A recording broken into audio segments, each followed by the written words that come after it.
인도네시아는 세척의 잠수함을 도입하고 난 다음에 세척의 추가 도입 여기에 이야기를 했으나 이게 6년간 아무런 수속 조치 없이 붕 떠 있어요. 인도네시아 국방장관이 한국과 방산협력을 강화를 하겠다 이렇게 하고 난 다음에 일본을 방문해가지고 해상자에 대해 잠수함을 승선하고 이걸 살 수 있는지 이렇게 물어봤다. 실제로 이분은 대통령한테 KF-22 사업을 정상화해야 된다 이렇게 주장한 분이기도 했습니다. 한국과 방산협력을 가지 않으면 인도네시아가 방산 선진국이라 이게 발전을 못한다. 여기 위기감을 가진 분이 굉장히 많아요. 우리나라 은행에 대출 안 받고 내는 유일한 사업이 KF-21 개발 분담금이랑 KF-21 양산 내용이에요.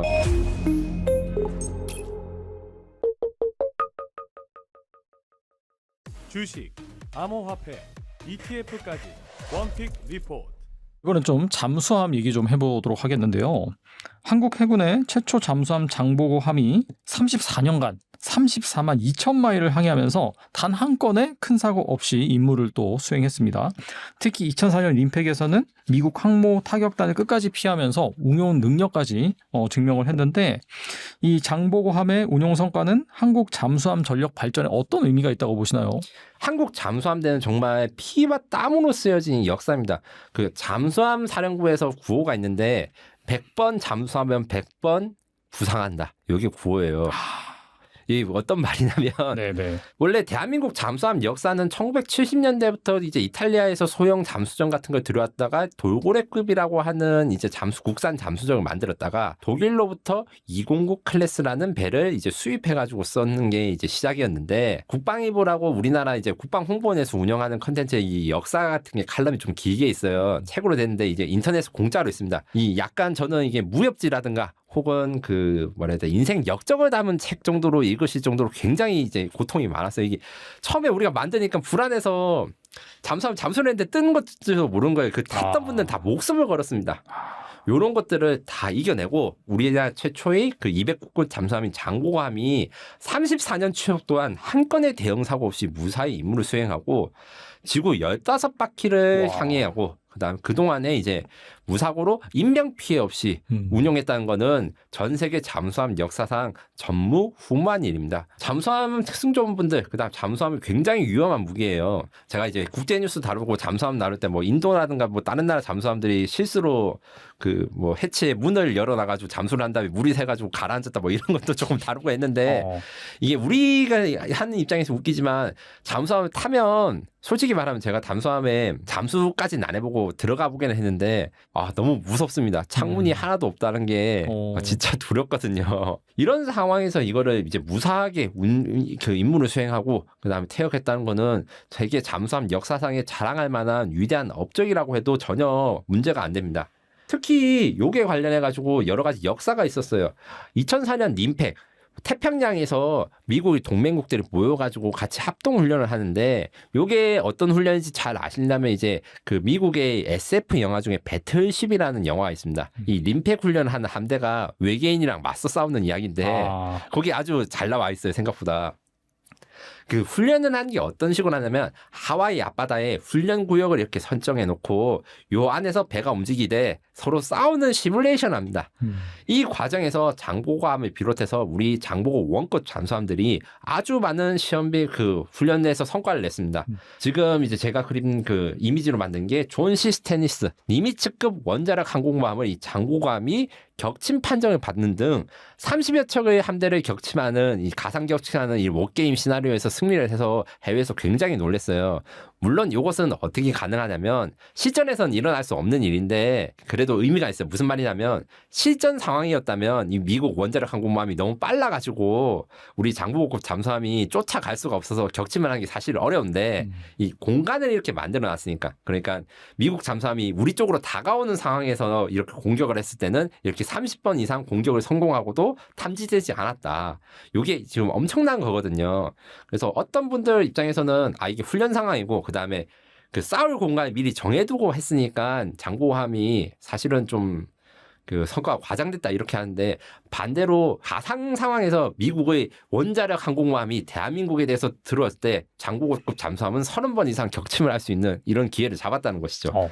참고로 이 격침은 어떻게 판정하냐면 사진으로 판정합니다. 잠수함에 잔망경이 있지 않습니까? 네네. 그래서 이제 좀 어떻게 격침하는지 판단하면 이게 음파 탐지기로 항공모함을 어뢰로 공격할 수 있다. 이거는 카운트에 치지 않고 반드시 부상을 해서 잔망경을 올려가지고 항공모함의 사진을 보고 이게 뒤에서 찍혔는지 앞에서 찍혔는지 요걸 보면서 여기서 쐈으면 거리를 측정해서 격침이 됐겠다. 이런 것들을 판정해서 인정을 하는데 그게 30차례의 함선을 격침하는 그 사진을 얻게 되었다. 이렇게 생각하시면 됩니다. 엄청난 성과이죠. 그리고 여기서 좀 더 이야기를 하자면 장보고급 잠수함이 이런 성과 말고도 기술적으로 그다음에 우리 산업적으로도 엄청난 의미가 있었습니다. 209급 독일 잠수함은 우리나라 말고도 거의 20개 국가들이 수입해 갔어요.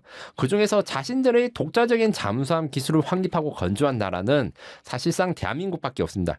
튀르키예가 우리 다음으로 도전하는데 다른 나라들은 우리나라처럼 샀는데 그걸 뜯고 분석하고 자체 생산할 이런 엄두를 못 낸 거예요. 라이센스 생산까지는 갔는데 설계를 새로 하거나 이랬는데 우리는 인수 단계부터 운영해보니까 이게 별로 안 좋던데 요거 추가해줘. 이게 우리가 공부해보니까 니네들 옵션이 그 독일 해군이 쓰는 거랑 우리나라 쓰는 거랑 다르잖아. 그러면 이제 그걸 좀 바꿔줘. 이랬는데 인터넷에 이게 썰들이 많은데 제가 잠깐만 예시를 하나 드리자면 잠수를 해야 되니까 안에 있는 사람들이 산소가 필요하지 않습니까? 그 특수한 화학물질을 사용해가지고 이 산소를 생산하게 되는데 처음에 독일군이 2차 세계대전에나 쓰이던 구형 산소 발생기 이런 장치들을 줘가지고 이거 우리가 바꿔달라 했어요. 그때 당시 인수하신 분이. 그런데 독일이 이것도 충분히 잘 쓰는데 왜 바꿔달라 안 바꿔주겠다 하니까 어떻게 했냐. 그 독일 기술자분들을 이 인수 중인 장보급 장수함에 수중에 태워놓고 잠수를 했어요. 근데 구형 장비니까 공기가 좀 나오긴 한데 이산화탄소 밀도가 높아가지고 숨쉬기 좀 어려운 거예요. 네가 한번 그걸 느껴봐라. 그래서 거의 한 이틀 정도 이제 잠수를 해놓고 승낙을 받아내서 장비를 교체하고 한국에 왔습니다. 이런 정도의 열정적인 역사가 있기 때문에 우리나라 잠수함 기술이 이렇게 발달되어서 손원위급 같은 경우에는 이걸 214급이라 하는데 요 같은 경우에도 이제 독일로부터 기술 수입을 받긴 했지만 거의 독일 기술자랑 1대1로 니네들 설계를 왜 이렇게 했어 이렇게 바꾸자 이런 토론이 가능할 정도로 기술이 발전했고 도산 안창호급 지금 우리가 SABM 잠수함을 하는 3,000톤급 같은 경우에는 독일의 설계나 이런 것을 완전히 기술 자립을 해서 국산화율 거의 80% 수준을 달성을 해가지고 완전한 독자 설계 및 건조 능력을 확보하게 된 것이죠. 근데 이번에 이제 또 잘 되진 않았지만 그 34년간 이제 운용해서 원래는 여유가 있는 나라라면 이런 그 역사적인 의미가 간 장보고함을 그 지상에다 전시를 하고 기념품으로 샀는데 우리는 그런 여유가 없습니다. 지금 이제 폴란드 잠수함 사업이 잘 풀어졌으면 폴란드 군에다 증여를 할 것 같은데 아마 폴란드 혹은 이제 제3국에다가 이 장보고 잠수함을 그 대여를 하거나 양도를 하게 될 것 같아요. 왜냐하면 우리나라가 잠수함을 너무 잘 사용해가지고 34년 동안 썼지만 아직 요거보다 상태 안 좋은 잠수함을 가진 나라가 너무 많습니다. 예. 아니면 아예 잠수함을 갖추지 않은 나라가 잠수함 훈련용으로서 가치가 있거든요. 그렇기 때문에 사실은 이 장보고 잠수함을 노리는 나라가 많아서 아마 이제 우리 차세 장보고 3 잠수함과 수출 때 패키지로 나갈 가능성이 좀 높다. 이렇게 생각하시면 될 것 같습니다. 그리고 인도네시아가 2019년에 1,400톤급 한국 잠수함 3척을 추가 발주해서 계약까지 체결했는데 6년이 지나도록 후속 조치를 하지 않고 있습니다. 인도네시아가 여러 가지로 또 많이 얽혀 있네요. 말씀 들어보니까. KF21 공동개발 분담금 삭감 요구와 이 지역 문제가 이 결정에 어떤 영향을 미쳤다고 보시나요? 예, 일단 KF21 도입과 이제 그 인도네시아 잠수함 문제는 이제 인도네시아나 아니면 우리 군 관계자 둘 다 직접적인 연관은 없다 하는데 둘 사이의 신뢰 관계가 깨진 것은 그 깨질 때 영향을 준 건 사실입니다. 간단하게 이제 소개를 드리자면 인도네시아는 3척의 잠수함을 도입하고 난 다음에 3척의 추가 도입 여기에 이야기를 했으나 이게 6년간 아무런 후속 조치 없이 붕 떠 있어요. 여기에 대해서 잠수함 연구소장이신 그 최일 함장님이 그 신문 기사에 나온 게 있는데 사정이 이렇다고 합니다. 인도네시아가 처음에 한국의 그 대우조선해양 지금 하나오션의 잠수함 3척을 받고 난 다음에 배터리와 장비 문제가 있어가지고 그걸 수정해서 수정을 해줬다고 해요. 그 우리 한국에서. 근데 거기에 대해서 이제 전력화가 늦어진 거에 대한 지체 상금을 내고 거기에 현지 조선소에서 잠수함 건조 능력을 주게 우리가 주는 게 목표였는데 납기는 맞췄는데 비용이 좀 초과됐어요. 왜냐하면 인도네시아 그 조선소가 장비가 아무것도 없어가지고 예상보다 예산이 초과됐는데 이 초과 예산에 인도네시아 해군이 굉장히 부담을 느꼈다고 합니다. 그래서 여기에 대해서 좀 돈을 달라 이렇게 했는데 우리는 돈을 줄 이유가 없기 때문에 그걸 거절했고 오벌 문제가 있는데 우리나라 그가 수출한 잠수함 말고 인도네시아 기존에 가지고 있던 구형 잠수함 우리가 오벌을 해서 완전 분해해서 정비를 해줬는데 여기에 함정 MRO가 돈이 좀 됩니다. 거꾸로 말하면 이 수리를 맡긴 게 너무 비싸요. 그래서 우리나라한테 한번 수리를 맡긴 다음에 이게 몇 년에 한 번씩 맡겨야 되는데 한 번 맡기고 두 번째로 맡겨야 되는 시점을 놓친 상태에서 출항에 나섰다가 잠수함 한 척이 그대로 수장해버린 낭일리함 사건이 있었어요. 우리나라한테 제대로 이제 또 돈 내고 MRO를 받았으면 이렇게 사고가 안 났을 건데 원래는 이제 8년마다 한 번씩 이렇게 MRO 그 오버홀 수리를 받아야 되는데 그걸 못 해가지고 거의 한 10년 가까이 이렇게 운영을 하다가 고장 나서 이렇게 된 건데 여기에 대해서 물론 우리는 돈을 줘야지 이렇게 하는 거니까 당연히 이제 우리는 잘못한 것은 없지만 인도네시아 이 군 관계자 이런 거 사정에서는 그런 거에 대해서 인간적으로 좀 그 아쉬움이 있었다 정도로 이렇게 나오기를 해서 직접적인 연관성은 없지만 이 사건 때문에 사실 인도네시아의 한국의 관계 그 방산 협력이 이때부터 어그러지기 시작했다고 말하는 분도 있습니다. KF-21보다 먼저. 왜냐하면 이제 인도네시아가 지금 돈이 없는 상태에서 우리가 수출을 하고 우리가 수출 레코드 실적을 받는 용도로 우리가 많이 봐주는데 상호간의 이 기대하는 바가 다르니까 여기 문제가 생긴 거죠. 그리고 인도네시아 국방장관이 불과 보름 전에 이 한국과의 협력 정상화를 언급한 뒤에 17일에는 일본산 잠수함에 직접 승선하는 그런 모습을 보였는데 단순한 의정 방문이 아니라 실제 도입 타진이라는 그런 분석이 있습니다. 인도네시아의 이런 이중 행보 어떻게 보시나요? 요거는 사실 제가 항상 인도네시아에 대해서 실드를 치고 하는 친인도네시아 언론인을 지켰는데 뭐 그렇게 말씀하신 거에 대해서 반박할 건 없고 어떻게 됐는지 왜 됐는지 그럼 다른 나라는 인도네시아는 어떻게 장사하는지에 대해서 제가 이제 정확하게 취재한 바를 말씀드리겠습니다. 인도네시아 국방장관은 한국과의 방산협력 정상을 약속했고 실제로 이분은 그 대통령한테 KF-22 사업을 정상화해야 된다 이렇게 주장한 분이기도 했습니다. 왜냐하면 이제 지금 인도네시아 그 사람들이 뭐 지금 제 영상이나 아니면 과거 다른 분들한테 댓글로 한국 필요 없다 이렇게 인도네시아를 다는 분들인데 그런 분들 말고도 네. 한국과 방산협력을 가지 않으면 인도네시아가 방산 선진국이라 이게 발전을 못한다 여기 위기감을 가진 분이 굉장히 많아요. 그런 분들이 이제 저한테 주로 제보를 하고 저는 그분들 자료를 받아가 쓰니까 친인도네시아 언론이 된 건데 어떻게 됐는지 봤는데 인도네시아 국방장관이 한국과 방산협력을 강화를 하겠다 이렇게 하고 난 다음에 이제 잠수함에 대해서 타진했다. 그러니까 인도네시아 그 군 관계자들이 일본에 방문해가지고 해상자에 대해 잠수함에 승선하고 이걸 살 수 있는지 이렇게 물어봤다. 이런 게 지금 이게 문제입니다. 그래서 알아보니까 결국에는 이런 거예요. 그 빚을 내는 빚쟁이는 한 사람한테 너무 많은 빚을 질 수 없으면 여러 사람한테 빚을 집니다. 이게 똑같은 상황입니다. 일본 잠수함에도 무슨 이슈가 있냐면 A400M 아틀라스라는 에어버스사의 수송기가 있습니다. 이게 대한민국도 사실 너무 비싸가지고 안 산 대형 수송기인데 인도네시아 이거 사가지고 인도 봤거든요. 어떻게 받느냐. 인도네시아의 모든 무기체계 사업은 딱 하나를 제외하고는 지금 전부 다 구매 국가의 은행에서 대출을 받은 다음에 30년에서 50년 만기로 갚아나간 방식으로 무기를 도입합니다. 거의 예외가 없어요. 네네. 그 인도네시아 측이 일본 잠수함에 대해서 승선하고 구매를 묵인했다는 건 뭐냐면 인도네시아가 일본 잠수함을 사겠다는 게 아니라 첫 번째 인도네시아가 일본에 있는 구형 잠수함에 이런 걸 양도받을 수 있는가 이게 문제 무료 공여를 받을 수 있는가 요게 대해서 사업 타당성에 대해서 여쭤본 게 하나 있고 두 번째 일본의 신조 잠수함을 인도네시아가 도입했을 때 일본 은행으로부터 대출을 받을 수 있는가 요게 문제입니다. 그래서 결정적 변수가 금융이다. 그리고 한 나라한테 많은 금융을 받는 거는 그 나라마다 이제 그 수출 금융에 한도가 있기 때문에 결국에는 인도네시아의 무기는 여러 나라로부터 도입하고 여러 나라의 은행으로부터 대출을 받아가지고 갚는 이런 과정인 거예요. 그래서 요 같은 경우에는 일본이 만약에 그 인도네시아에 그 금융 지원을 해주고 대출을 해준다면 저는 이게 수출될 거라고 보긴 해요. 근데 한국이 그걸 따라할 필요는 없다. 제가 지금 KF-21에 대해서 말할 때 지금 말을 하지 않은 게 있습니다.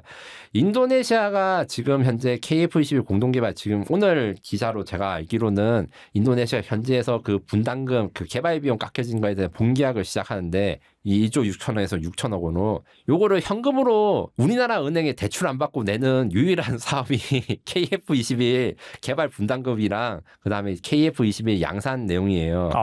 그거는 그러면 우리나라한테 융자를 안 받고 자기네들이 그냥 내는 건가요, 그러면? 진짜 솔직하게 말씀드리면 받고 싶어 했는데 우리가 허가를 안 해주고 인도네시아 입장에서는 야 우리는 모든 무기체계를 다 대출받아 샀는데 얘네들한테 현금 박치기를 하는 요 상황이라서 앞으로도 현금 박치기로 우리가 물건을 팔지 안 팔지 요거는 정말 솔직히 말하면 제가 결정할 것은 아니나 그 우리가 정책적으로 좀 판단을 해봐야 되는 이슈가 있습니다.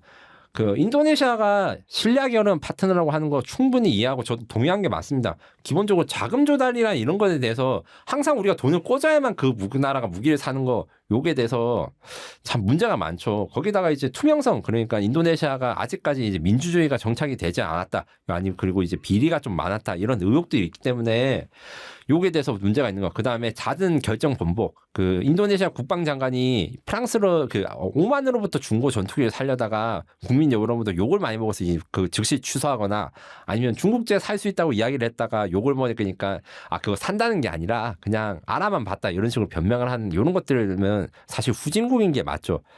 그러면 우리나라는 선진국이랑만 계약을 할 수 있는가 냉정하게 이야기합니다. K 방산을 위해서는 이런 후진국들한테 우리가 돈을 얼마나 잘 받아내는지가 실력이고 우리보다 수출을 잘하는 국가들 그런 걸 아주 잘하는 거라서 우리가 배워서 따라가야 되는 상황입니다.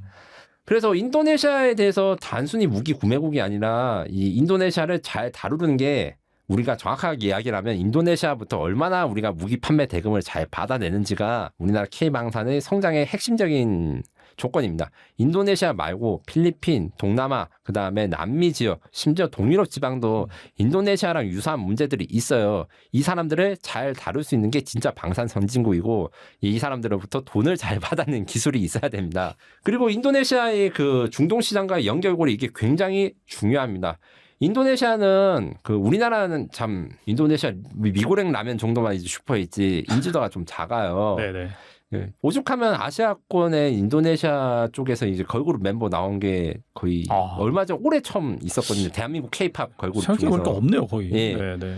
이랬는데 이슬람 국가, 이슬람권에서 인도네시아의 위치는 상당합니다. 일단 인구가 일단 먹어 죽어요. 파키스탄도 인구가 많은데 인도네시아가 더 발전됐다고 평가를 받습니다. 그래서 중동 국가들이 인도네시아의 관계를 굉장히 중요하게 생각합니다.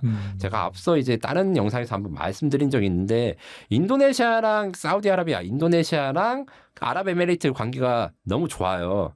우리는 이제 우리는 아랍에미레이트랑 전략적 동반자 관계라고 했는데 사실은 인도네시아랑 아랍에미레이트 관계가 한국과 아랍에미레이트 관계보다 더 좋을 수 있어요. 종교가 같다는 점이 그렇게 해서 무섭습니다. 그렇죠, 맞죠. 네. 네. 거기다가 인력이라든가 미래 R&D 투자를 위해서 인도네시아 인력을 활용하고자 하는 중동 국가들이 굉장히 많거든요. 그 나라 인구도 적고 막 공부도 좀 열심히 안 하려는데 어쨌든 인도네시아, 베트남 이런 동남아 국가들 중은 아직까지 평균 연령이 낮고 R&D 인력을 많이 키울 수 있는 기반이 되기 때문에 인도네시아가 정말 싫은 고객인 건 맞고 저도 인정합니다. 그런데 얘들을 잘 활용해서 우리 방산 수출을 확대할 방법을 찾지 않으면 대한민국 방산 수출 4강은 달성하기 어렵습니다. 쉽게 말해서 진상 고객을 잘 상대해야지 모든 고객에 대해서 성공을 하는 거예요. 거기다가 좀 우리가 좀 좋게 생각하는 선진국 고객들도 야, 너 인도네시아랑 친하게 지내? 이렇게 물어보는 게 현실적인 상황이다. 그래서 누가 인도네시아한테 뭐 책을 잡힌 게 있냐?